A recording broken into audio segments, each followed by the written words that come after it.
Hey everyone, welcome back to the Add Tax Podcast, the podcast where I remind you to know your worth and then add tax, period. Before we get into today's episode, I do want to remind everybody to please, if you're watching on YouTube, like, comment, and subscribe.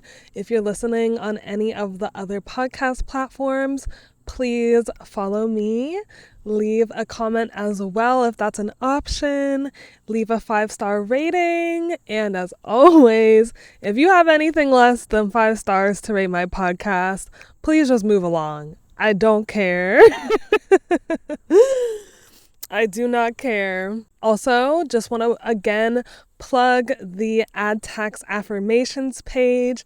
It is a free tool that I am providing to you guys, my listeners, as a way to help you add tax every day. I am a big advocate for positive affirmations and how they help with affirming your sense of self-worth and value and just how you talk to yourself in a more positive way after dealing with years and years of people talking horribly to you and, talking negatively to yourself as well. So if that is something that you feel like you could benefit from, then please follow me on YouTube, TikTok, and Instagram at addtaxaffirmations, period. Now that that's all the way, I honestly just want to dive into today's topic because it was brought to my attention that Ice Spice and Latto have seemed to officially squash their beef.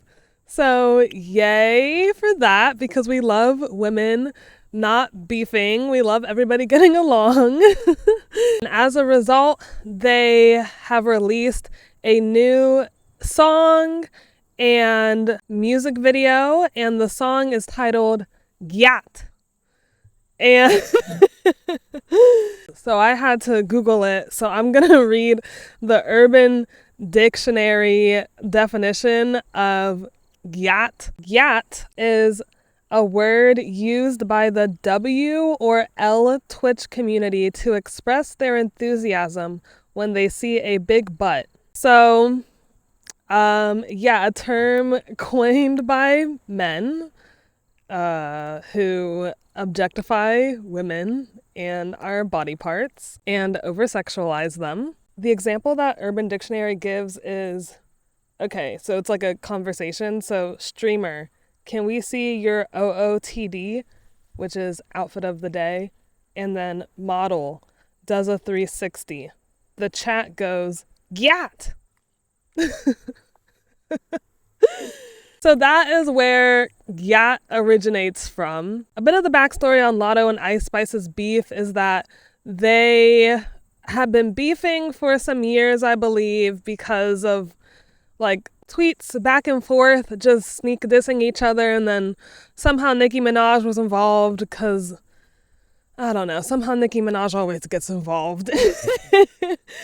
And yeah, so randomly out of thin air, they just came out with this song, it seems like. A lot of the discourse that I have seen around this song and this music video has been from men.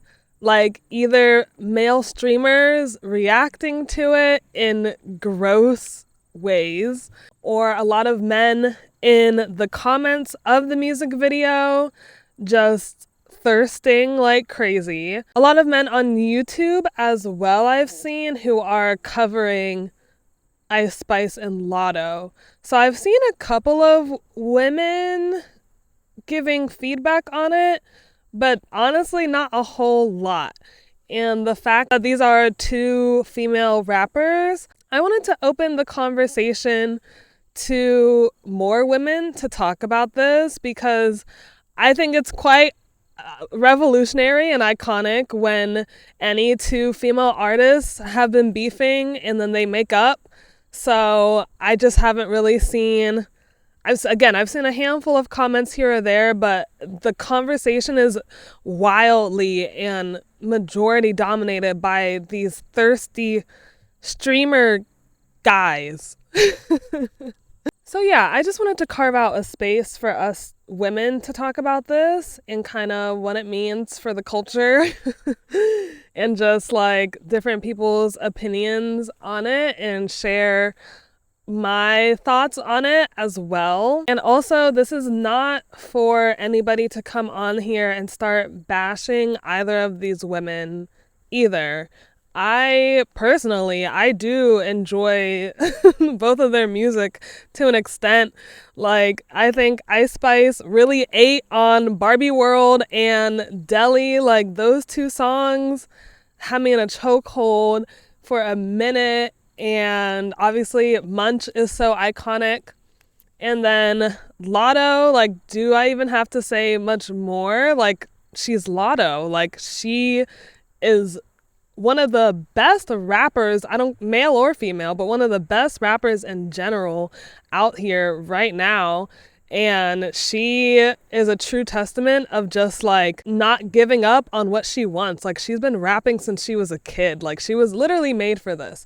So I do feel like she is very, very inspiring as a person and as a woman. And she's been very open about a lot of her journey here. In terms of Latto's music, like Somebody that she released this summer, love it. Chicken Grease, also love it. Yeah, so it's nothing against their music. And honestly, Gyatt, once I listened to it a couple times, I was like, okay, the song is kind of fun. It's just like you don't have to think too hard about it. We are going to think a bit more about it today. Yeah, so going into it, my initial questions for you guys to kind of chew on as we talk about it are, is this just a harmless, fun bop? Or does it reinforce the idea that women only win when they're serving men's fantasies? Because obviously Gyatt plays into a term coined by thirsty men that objectify women.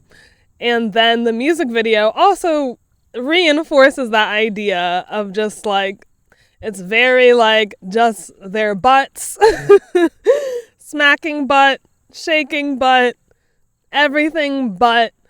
And it is really feeding into male fantasy. So especially when you look at the comments, like a lot of men saying, oh, we need more of this, or this is what I needed, or best song of 2025, best music video ever.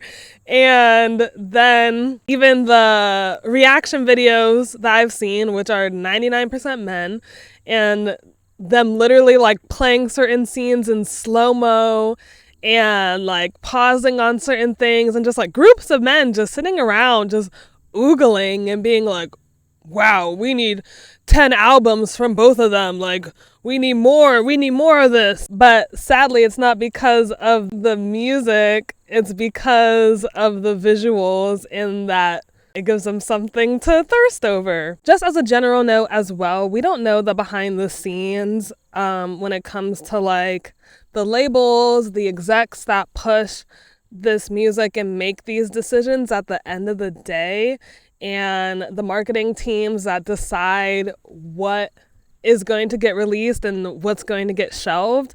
So yeah, so we also have to keep in mind that there are a lot of other people and powers that be that decided that Gyatt was gonna make the cut, besides anything else that could have been potentially pitched. So we just don't know how that whole thing came about either. So that's why I'm like, it's not an attack on either of these women, because they are not the sole decision makers in every single thing. Like, there are levels to this. Yeah, so chew on those questions. We're gonna take a quick little break and then get into the meat of this conversation.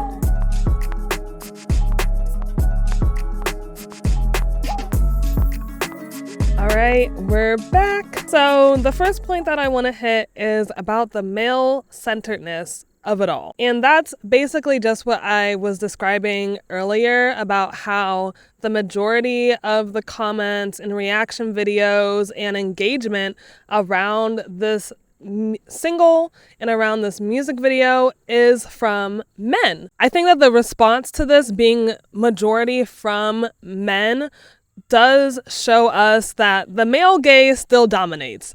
I don't really think that anybody was questioning that, especially in the music industry. But I just wanted to kind of state the obvious. I can understand why this route was taken, because look at how fast it blew up just because of thirsty men that want something to stare at. Another reason why we are seeing such a buzz around these two women in particular, they are both light-skinned, racially ambiguous women with Eurocentric facial features and exaggerated body parts that fit the beauty standards that are forced upon women. I think a big point to remember here is that beauty standards are so unrealistic.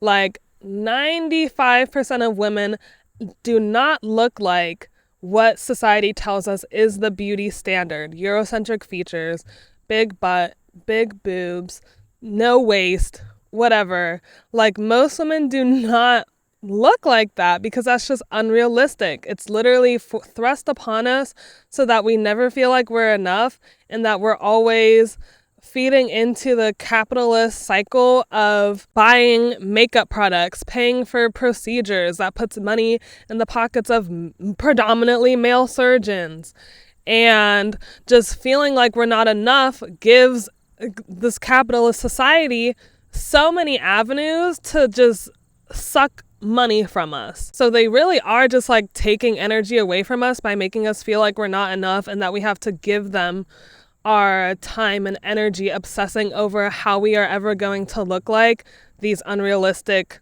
standards.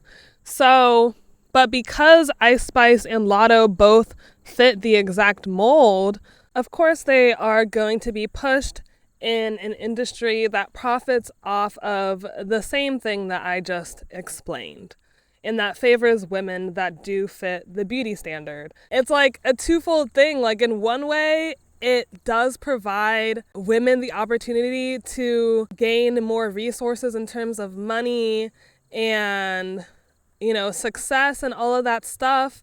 But at the same time, it's like we're still not as far along as we should be in making that accessible to all women, no matter how they look. So what do we do about that? And something that I thought about while doing my research for this episode, I call it the hamster wheel. And to me, the hamster wheel is, we have men's lust, right? Which fuels the streams and the views and the engagement on this single and this music video, which the labels profit off of. It just perpetuates men telling women that they need to look a certain way and making us feel bad when we don't look a certain way. And it perpetuates the labels being like, okay, well, this is what sells, so we're gonna keep doing what works. Like, they have a mindset of, if it ain't broke, don't fix it. So it ain't broke because it gets them millions of views, millions of dollars every time. So why would they try and do anything about it? They're labels, they're greedy. Both of those things then push women to go and get surgeries and procedures because they're looking at women like Ice Spice and Latto and being like, okay, well, if my man or this guy that I'm dating or whatever, or if men are saying that I need to look a certain way, or I want this career, but I have to look a certain way, obviously I need to go and get a surgery and stuff. And I think Latto has been very open about her BBL surgery. And if you saw the uproar whenever Ice Spice lost weight and how people were dragging her for that and being like, oh, well, she doesn't have an ass anymore, so I don't care to listen to her music, and all that kind of gross comments. But then it feeds into the creation of more songs like Gyatt, where it's like, okay, a song about big butts. And then we start back at the beginning. The song feeds into men's lust and their porn-rotted brains.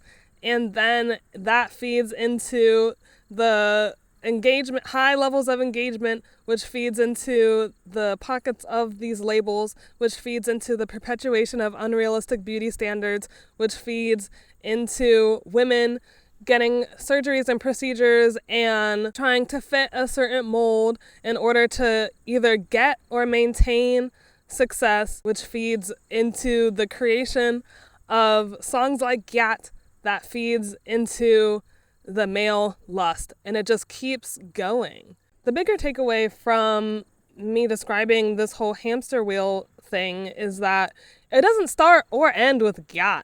It's deeper than Gyatt. Like, Gyatt is just a symptom. I think that Gyatt is just a good example of the hamster wheel effect. And it explains why we got this song and this music video. So that's really what I wanted to dig at with that, is like, it kind of pulls away the veil of confusion of like, why are we getting this? Because it kind of feels like WAP 2.0 or like Anaconda. So yeah, it's just a question of why do we keep getting these types of songs and these types of music videos?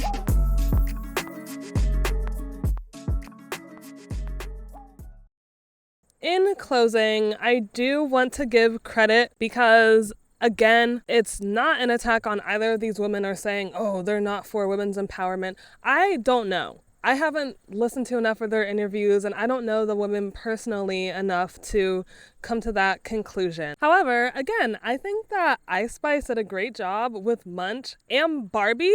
Like, Barbie is such a women-forward, women-first feminist movie. Latto, again, has been open about sexism in the rap and music industry at large, as well as even propping up other women. Like, she is not afraid to get other women on her features. Also, that one time whenever she had that girl that worked at like the Waffle House like featured in her music video or something like that. So I feel like she does give other women opportunities. So I definitely don't want to distract from the things that they do to prop up but the things that they both do to prop up other women. But I feel like the dilemma is still individual empowerment versus collective empowerment. Even though Gyatt might have been an empowering moment for both of them expressing themselves sexually and how they want to,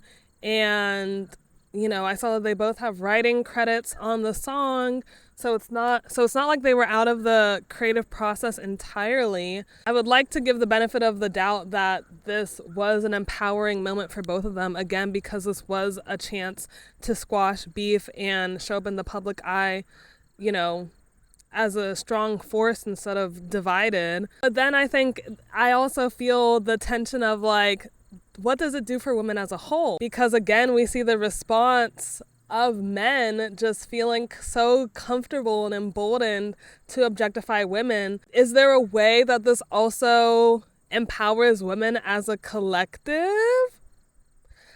I don't have the answers. I really don't know. And that's something that I was conflicted about when watching the music video, listening to the song. Even if it's a win for both of them, is it a win for women at large? Where, again, it's just perpetuating women that look a certain way, get pushed into mainstream success, men lust over them, and then what does that do for women at large? Like, men are still feeling so comfortable making these gross comments and gross reaction videos to this. My closing questions that I want to leave you guys with as a result of Gyatt are women rappers boxed into sexual themes because that's all the industry will push? I think yes and no. I think that there are some female rappers that just genuinely enjoy talking about sex and like as they should, and that are just super sexual and like go for it, period. And like if you got the body, flaunt it, period. Like I don't see anything wrong with that. However, I do think that it's a double-sided coin and that the industry does favor the women that do feel comfortable doing that, because not every woman is comfortable like that. Like women aren't just a monolith. I think that both things can exist. The second question, what would it take for another wave of women to break the mold in female rap? We see a couple rappers here and there, but nothing that is getting like, that's blowing up like Gyatt is currently, So I don't know what it would take. Like, would it take the current female rappers kind of pushing back as well, or like propping up more of the women that aren't? But like, that's also not their responsibility. I don't feel like if they wanted to, then cool, but I don't feel like it's their responsibility because it's their life. So if they just want to choose to focus on the music that they want to make and what's benefiting them, I think that that's totally fine too. But yeah, what would it take for a new wave to really break the mold of what we're seeing today? And the third question, is this just another fun song, or does it subtly continue to keep the gate shut for women that don't want to sell sex and their bodies and doing things for the male gaze? What do you guys think? I feel like both. I feel like on the one hand, it's just a fun song. Like, there are plenty of songs just like it that I enjoy. I don't think it's a bad song inherently. I think it's just like, oh, the men that twist it and pervert it and that just take it way too far. But again, that's what gets the money. So it's like, okay, if men are going to react this way every single time, then yeah, it is going to gatekeep this, you know, the female rap scene for women that don't want to sell sex, because they're not going to have men thirsting. The men aren't going to boost the content that isn't for the male gaze because they don't care if it's not, you know.